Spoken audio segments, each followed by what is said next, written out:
I wish I had not waited 14 years. Somebody said if you want to lose something, lose money. You can get that back. 8 out of 10 millionaires have been financially bankrupt. Walt Disney filed bankruptcy 7 times and had 2 nervous breakdowns. But don't lose time. There were 14 years I sat on the sideline. 14 years I said, I don't have an investor in me like Tony Robbins. 14 years that said, I don't have an MBA or a PhD, and I can't compete with these guys. I have the complexion of rejection.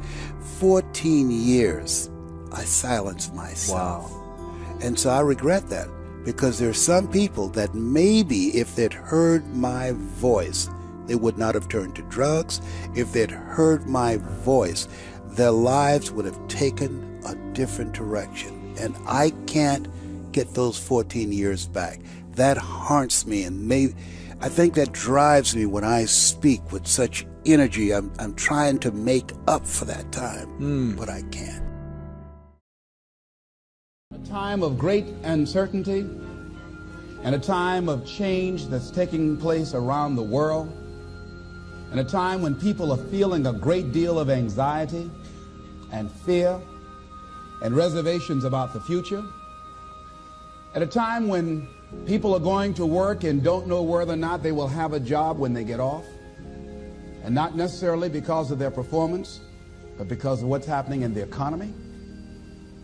At a time when there are challenges more so than ever before in personal relationships. When we look at what's happening on the crime level and what's happening with our youth,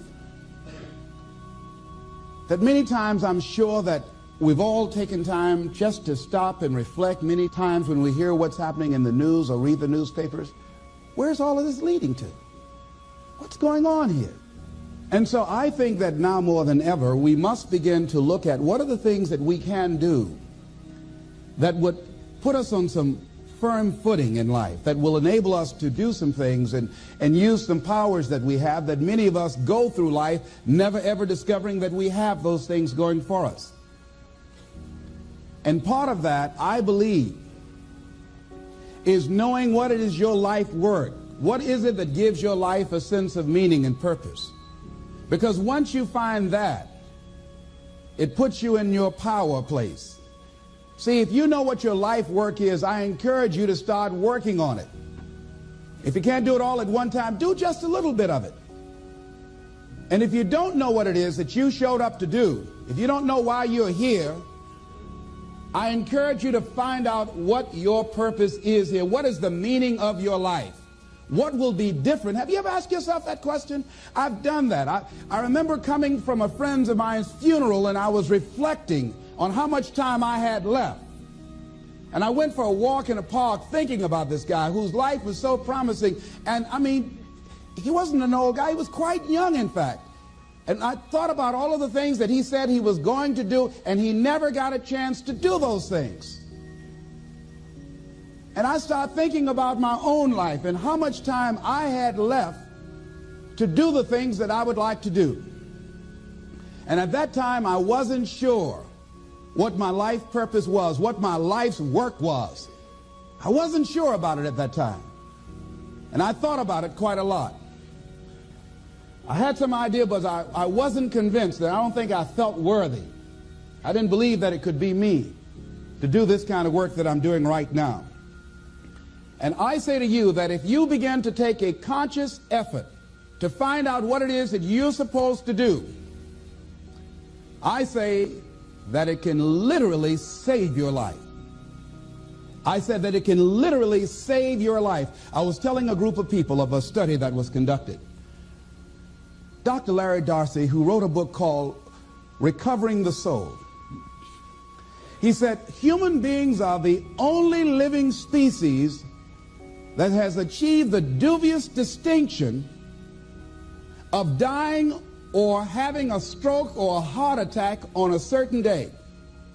If you ask most people, what would you say the primary cause of why people will have a heart attack or stroke? Many people will say, well, because they smoke cigarettes, or because of high cholesterol, or because of stress, or because of obesity, and all of those things are contributing factors. But ladies and gentlemen, more heart attacks take place in this country on Monday morning between 8 and 9 a.m. That's when the majority of people who have their first heart attacks have them. 85% of the American public, according to recent studies, are going to jobs that they hate, working on jobs that do not challenge them. They get sick thinking about going. Migraine headaches after the Sunday afternoon football game or 60 minutes, the anxiety began to build. And come Monday morning, they drop dead of a broken heart. Some of you ought to think about not going to work on Monday.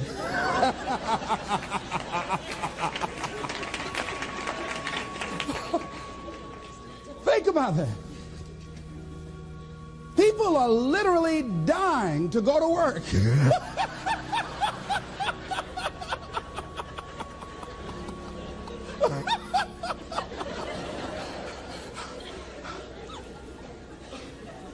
Because, see, when you go to a job and you already know how far you can go, you can already see that proverbial glass ceiling. It's like going to a movie when you've gone in the middle of the movie and you've seen the end and you sit there for it to start all over again, but something is missing. You know what the outcome is going to be. You can't get excited about going through that movie all over again. Am I correct? See, when you're going someplace and you already know how much you're going to make, you already know how far you can go, you're in a dead-end position. It erodes your self-esteem. It lowers your sense of yourself. It creates an inner turmoil. It creates an emptiness in you. So I say that your life is worth finding what it is that you're supposed to do. And I'm not saying quit your job. I'm saying find it and do just a little bit of it. When I wanted to become involved in speaking, I started just learning quotes, listening to other people's tapes, going to seminars, going to workshops, asking other people to help me. Just start working at it just a little bit, but do find out what your work is and hold on to it and don't let your dream go. Don't let it go. See, and here's something else I want you to begin to look at. Why is it that most people don't pursue their dreams or don't do better than what they're doing if they're capable of doing it? I think that many of us don't go the next step because we don't know what to do yet. And I say that the reason that we don't even explore the possibility of what to do is because subconsciously we don't believe that it can happen for us and we don't believe that we deserve it. So here's what I'm suggesting. How much time do you spend working on you? How much time do you spend every day working on your dream? In the last 90 days, how many books have you read? In the last year, what new skill or knowledge have you acquired? What kind of investment have you made in you? So I'm saying that as you begin to look at where you want to go, if you want to make it today, and things are changing so fast you have to literally run to stand still, I'm saying that you've got to make some conscious effort to begin to work to develop you. Here's something else. Most people are not living their dreams because of fear, ladies and gentlemen. I was in Columbus, Ohio yesterday speaking for a particular Ohio department. A young lady named Karen who greeted me, who organized the event. Very talented, very skillful. And she was talking about she wanted to become involved in the consulting business. I said, why aren't you doing it? I said, you have the abilities. I said, you're not here because they like you. You're here because you're doing the job. You're making things happen. And she came up with all kinds of ideas, but finally she said, I guess I can't see myself doing it. I guess I'm afraid. Fear, limited vision, and lack of self-esteem is what keep most people doing things they don't want to do. I flew from Columbus, Ohio to Denver, Colorado to a major communications company. And the person that picked me up at the airport told me about the fact that the company was planning on having a major downsizing, and they offered some of the employees there an early retirement, and some of them will earn as much as $300,000. And they said, this is the last time that you can take this offer. If you don't do it when we have the downsizing, you might be among those who will lose their jobs, and all you will get is your severance pay. And only 50% of the people who were eligible to take the $300,000 took it. The others were afraid to take a chance on themselves.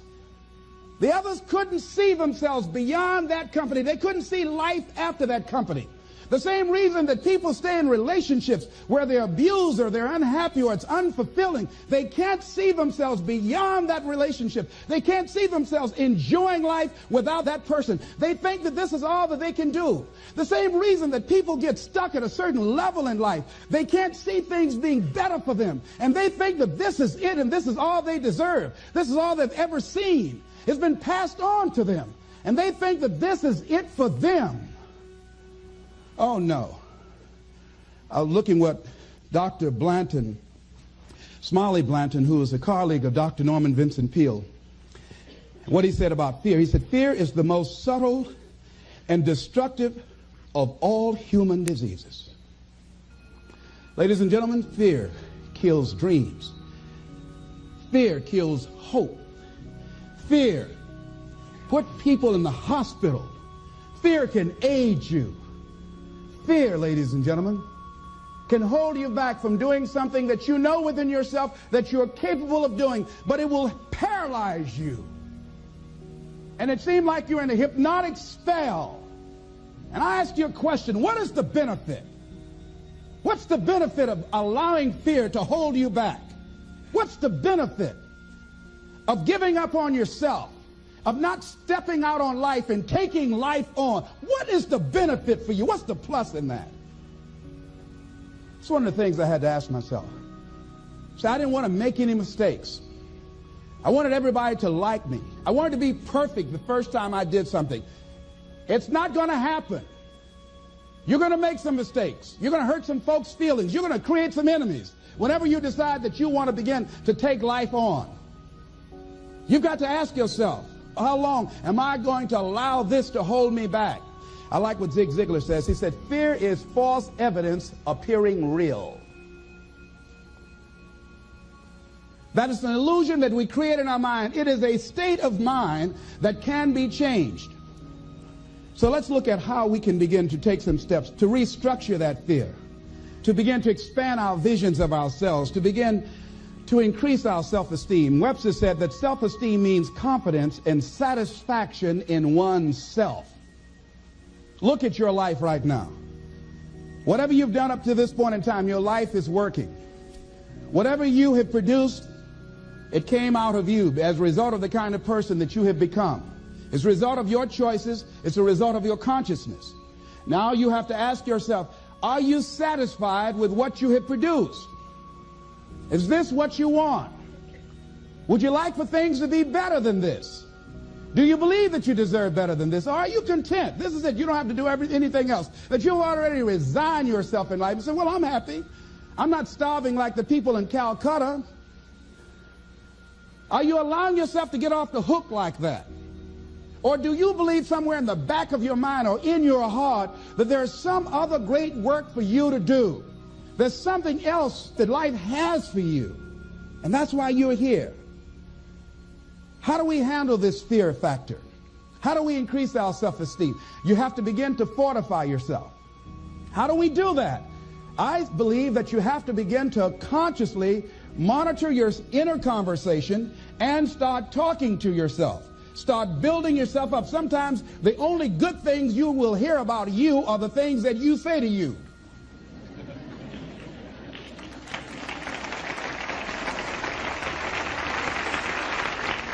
Young lady that was in the audience this afternoon said to me, I told myself yesterday for the first time, I'm proud of me. And she said, I felt good about that. So I'm saying learn to be your own booster. Start building yourself up. Start encouraging yourself. Start saying, I can do this. I can make this happen. When I started thinking about becoming a speaker, I said, yes, I can do this. I can make this happen. When I start trying to convince myself I can be a businessman after flopping and failing and losing thousands of dollars and feeling stupid and dumb and having people take advantage of me because of what I didn't know, I had to talk to myself because people were saying to me that I was dumb. And somewhere in the back of my mind, I was saying, you're right. Look at what I've done. I had to say, no, Les. Hey, come on, man. Get yourself together. You can handle this. You just haven't figured it out yet. It's all right. This is your training period. This is the tuition you have to pay for what you don't know.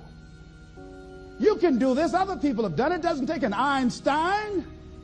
Get you some people that can teach you some stuff that you don't know. Get you some people that have done it successfully and learn from them. Take some seminars, workshops, read some books on how to manage a business.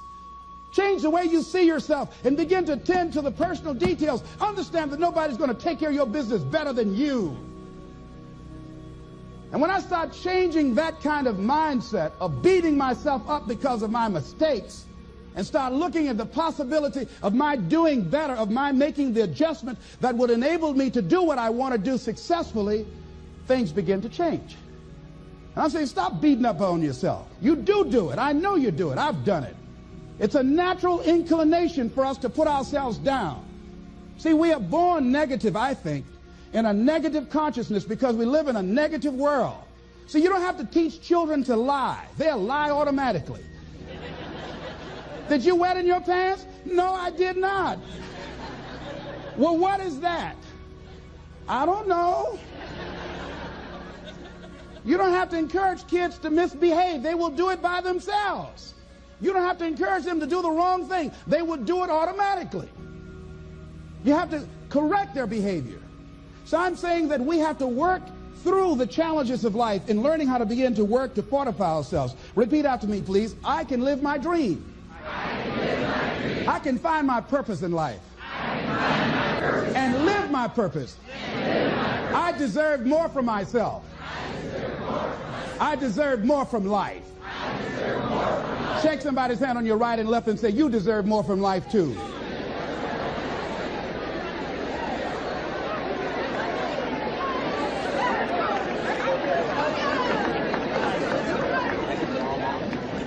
Here's some other things, ladies and gentlemen.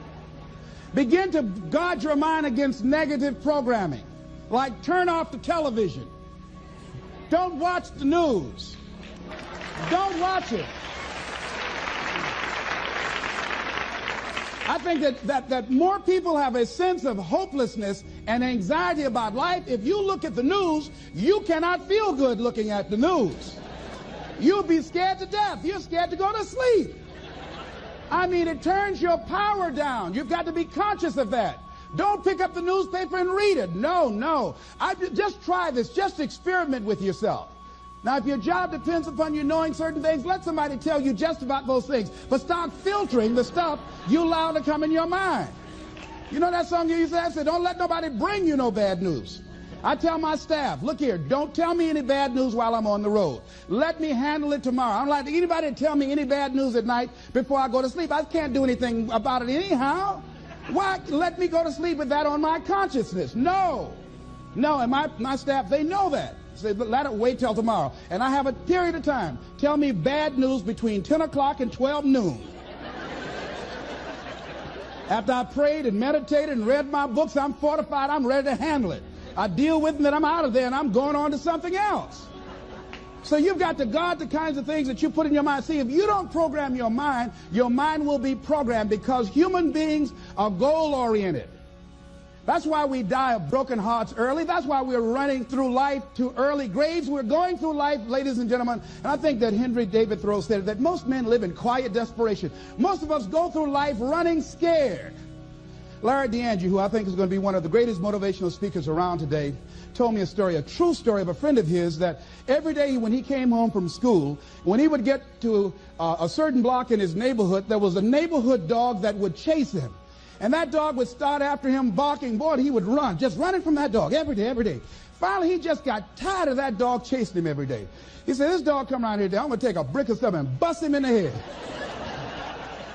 So he was walking home that day, minding his own business. Sure enough, Same area, there was that dog there.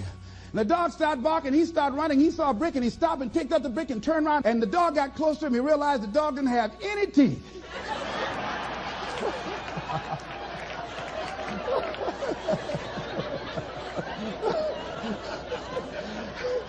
He said he put the brick down and said, "Get on out my way." And ladies and gentlemen, all our lives, many of us go through life running from things that ain't got no teeth to do us any harm.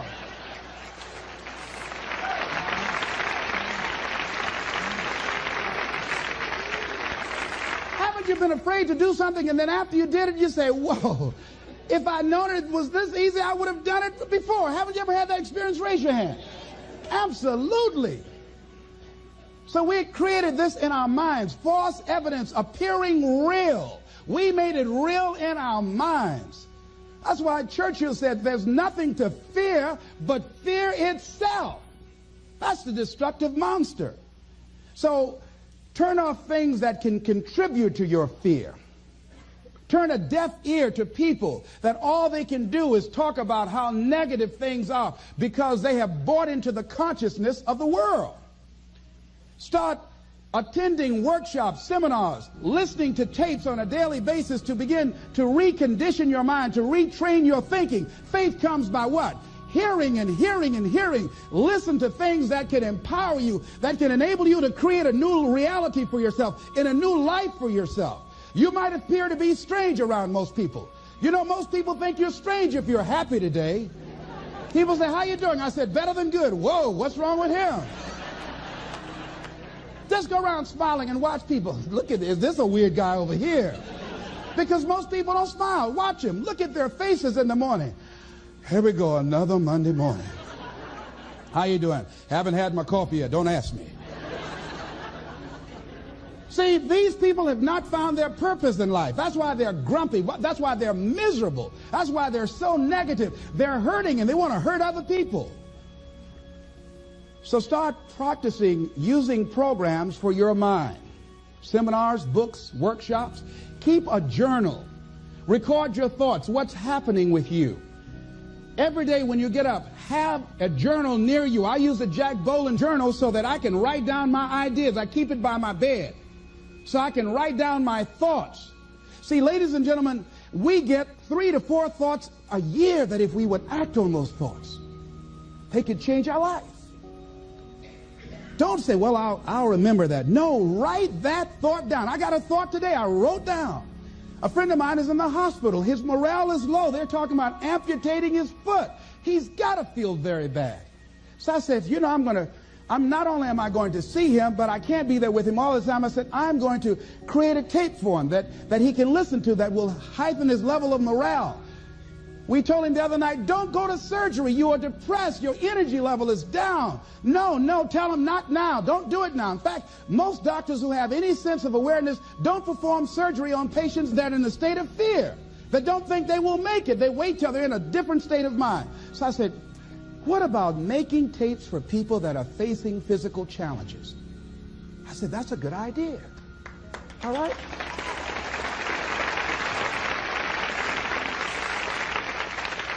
See, there are ideas that can come to you out of things that appear to be negative. I have a friend out of Chicago, just met him. He was 23 years old. And this guy, he went financially bankrupt 2 years ago, ruined his credit. Guess what he decided to do? He found a blessing in it. He wanted to restore his credit. It was very challenging, very difficult. And he realized that a lot of other people during these particular times are ruining their credit. So now he started a credit repair business. Last year he earned over $100,000 helping people to restore their credit. I met a young lady who attends this church, that she was at her father's funeral and she was putting flowers on her father's grave, and she looked around and saw the other grave sites. They did not look well groomed and they were not attended to on a regular basis. She started a grave site maintenance business. Out of that tragedy, something positive has come out of it. And now she's earning more money doing that than on her present job. What idea are you sitting on? Write your ideas down. And then, once you get that idea, take the leap. Hello? Take the leap. See, a lot of people get the ideas and just walk around with them. Have you ever had an idea and all of a sudden you looked around and somebody had that idea and gone with it? Think you're going to be going with my hospital idea. Forget that, buddy. We will be out there together, Jack. Take the leap. See, it's out here in the universe. If you don't take the plunge, I guarantee you, somebody else will. Take the plunge. Go into action. And ladies and gentlemen, you will be surprised at how things will come together. You'll be surprised. Now, you're going to have some difficult challenges. I can tell you that now. Be aware of that. Things are not going to work out exactly right. For a time they will, sometimes. And that's when life is just playing a game with you. I want you to feel good and relax. And then after a while, say, okay, the honeymoon's over now. And then life will come over there and slap you side the head. Say, what you doing out here? Well, this is my dream life. Is that right? Come over here a minute. Oh, you went to the seminar, huh? Come here. I can tell you that. But ladies and gentlemen, go into action with your dream. And don't avoid where the fights are. Get in the midst of the fight. And get some hickeys on your head. Get knocked down so you can learn how to fight, so you can hold your position. See, most people don't get out in the arena of life because they don't want to fight. Most people don't get out there because they don't want to get knocked down. They don't want to be dropped to their knees. But see, you're going to be dropped whether you're on the field or whether or not you're sitting on the sidelines. You're going to be dropped. So at least get dropped for something. Don't get knocked down while you're sitting down. See, that's how most people are spectators in life. You don't want to be a spectator. You want to get out in the field where the action is. And you will be amazed. After the struggle, there will be a calm period and things will begin to click for you. Come out here with what you got. You don't have enough money? Don't worry about it. You got the dream. You got the idea. You don't have enough resources? Don't worry about it. You need some help? Don't worry about it. You get out here in the arena, someone will look at you and become inspired and say, hey, can I help you? But if you're sitting up on the bleachers, nobody's going to ask you anything. You've got to get into the flow of action. Frances Harth called me from Chicago. She had been sitting on an idea of a show that she wanted to produce for 10 years called Mind-Body Connection. So someone saw me speaking in Chicago at a sorority convention and said, I saw a guy that perhaps can host this show for you who has energy and charisma. She called me. She was so fired up. I said, listen, on the day that you want to do that, I'm speaking in Chicago. I can do it for you. And I said, by the way, I met somebody 2 weeks ago in Baltimore who has an idea of the same type of show, and she's doing it on radio. Why don't you call her? And then she called me back. Who else would you suggest? I said, well, I know Deepak Chopra. He wrote the book called Quantum Healing, and Bernie Siegel. Could you get his number? I tell you what, I have a friend named Jack Boland at the Church of the Day. He knows how to get in touch with him. Call him, and he will give you the number so you can get in touch with Bernie Siegel. That lady started calling all around. Did not have the resources, but she had this idea and dream. And she said the other night when she came before the audience that had gathered in the studio, she said, I feel like I've been pregnant for 10 years. And tonight you're going to witness a beautiful delivery. And it was. She said, I couldn't believe, Les, how things began to happen, how it all began to come together. And how many of you ever started on some dream and you didn't have all your stuff together, but you just went out there with nothing but faith, and things began to happen for you? Raise your hand if you know what I'm talking about. Ladies and gentlemen, those hands up there, it's proof. The proof is in the pudding. These people have demonstrated it. And if they can do it, you can do it.